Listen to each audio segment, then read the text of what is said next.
अस्सलाम वालेकुम नाज़रीन, सिंध राउंडअप में भली कार मां आहियां रोशनी मेमन। नाज़रीन, सभ खां पहिरीं ख़बर शामिल कंदासीं मीरपुर ख़ास खां। अवांखे ॿुधाईंदासीं डॉक्टर शाहनवाज़ क़तल केस में अरिड़हं जवाबदार अदालत में पेश थिया आहिनि, जिन खे 7 ॾींहनि जो रिमांड जिन जो मंज़ूर थियो आहे। मीरपुर ख़ास खां ख़बर अवां ताईं पहुचायूं पिया। डॉक्टर शाहनवाज़ क़तल केस में 11 जवाबदार अदालत में पेश थिया आहिनि। 7 ॾींहनि जो रिमांड बि मंज़ूर कयो वियो आहे। मीरपुर ख़ास खां ख़बर अवां ताईं पहुचायूं पिया। अवांखे ॿुधाईंदासीं डॉक्टर शाहनवाज़ क़तल केस में 11 जवाबदार अदालत में पेश थिया आहिनि। 7 ॾींहनि जो रिमांड बि मंज़ूर थियो आहे। तफ़सील मालूम कंदासीं। लाइन ते मौजूद आहे शाहिद ख़ासिली। जी शाहिद, छा तफ़सील आहिनि?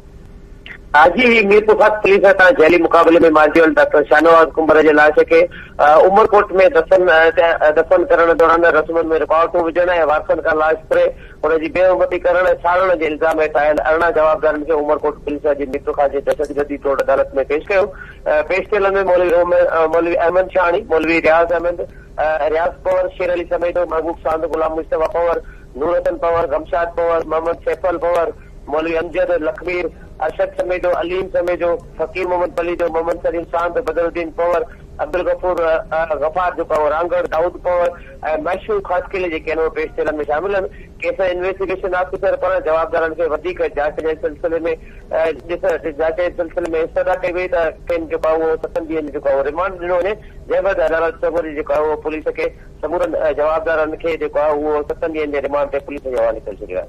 जी ठीक है, वरी मेहरबानी नाज़रीन। मीरपुर ख़ास खां शाहिद ख़ासिली तफ़सील ॾिना आहिनि।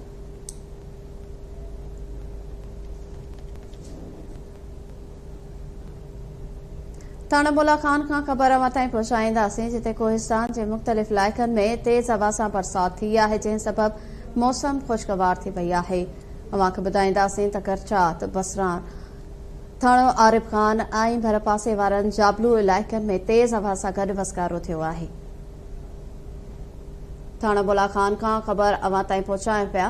कोहिस्तान जे मुख़्तलिफ़ इलाइक़नि में तेज़ हवा सां गॾु बरसात थी आहे, जंहिं सबबि मौसम ख़ुशगवार थी वई आहे। अवांखे ॿुधाईंदासीं करचात, बसरा, जॾहिं त थाणो आरिफ खान ऐं भर पासे वारनि जाबलू इलाइक़नि में तेज़ हवा सां वसकारो थियो आहे। थाणा बुला खान खां ख़बर अवां ताईं पहुचायूं पिया।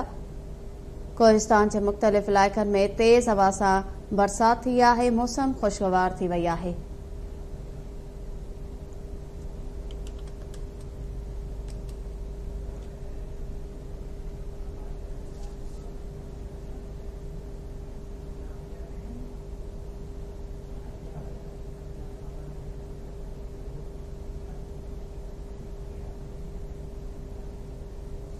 नासिन टंडो गुलाम हैदर में सारनि जा अघ घटि मिलण ख़िलाफ़ आबादगारनि एहतजाज कयो आहे। वधीक तफ़सील हिन रिपोर्ट में।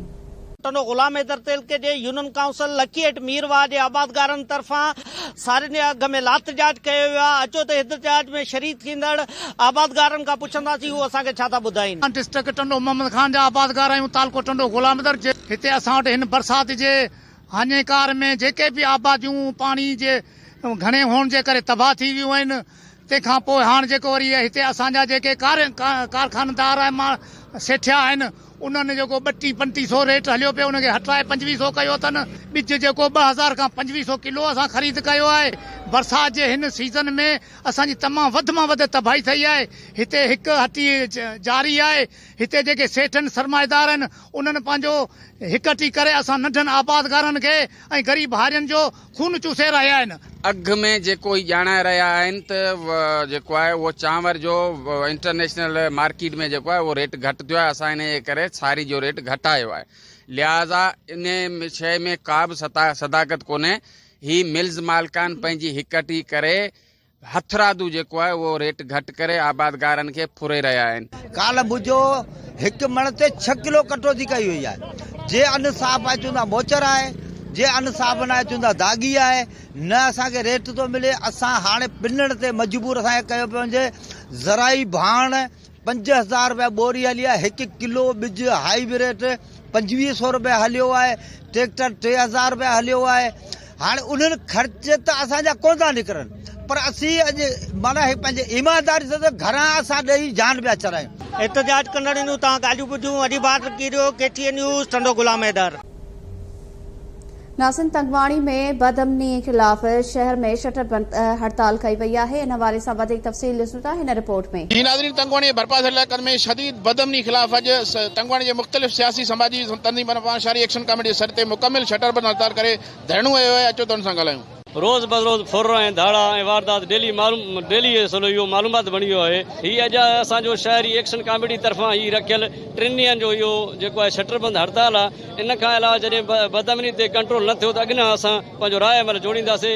जेसि ताईं इहो बदअमनी कंट्रोल ते न ईंदो जेसि ताईं इहे असांजा शटरबंद हड़ताल मुज़ाहरा जारी ऐं सारी रहंदा। चोट चढ़ियल आहे, तव्हां पाण ॾिसो था पिया, भत्ताखोरी, पर्ची सिस्टम ऐं फुरूं ऐं धाड़ा। अॼु मुंहिंजो औरत महफ़ूज़ न आहे, अॼु मुंहिंजो मासूम ॿार तंगवाणी जो महफ़ूज़ न आहे। ऐं हिननि धाड़ेलनि पुलिस वारनि धाड़ेलनि जो आमाजगाह बणाए छॾियो आहे तंगवाणी शहर खे, तंगवाणी इलाइक़े खे, तंगवाणी तालुके खे। हिते आम माण्हू आहे रोज़ फुरिजे थो, पर्चियूं थियूं मिलनि भत्ते जूं, माण्हू खजी वञे थो ऐं पुलिस बेयारो मददगार लगी पई आहे। कुछ भी कोने। वॾे अरसे खां थी करे तंगवाणी शहर ऐं भरपासे में वॾी बदअमनी आहे। तंगवाणी शहर जा जेके रवासी आहिनि, जेके कारोबारी माण्हू आहिनि, उहे मायूस आहिनि। त हितां जी जेका इंतज़ामिया आहे उहा अमन अमान करण में का संजीदगी न आहे। ऐं ताज़ो ॿ माण्हू हितां खां अगवा थी विया आहिनि तंगवाणी मां। ऐं उन नाज़रीन, सिंध राउंडअप में फ़िलहाल एतिरो। वधीक ख़बरुनि ऐं अपडेट लाइ विज़िट कंदा असांजी वेबसाइट KTN News.tv। ॾिसंदा रहो KTN News।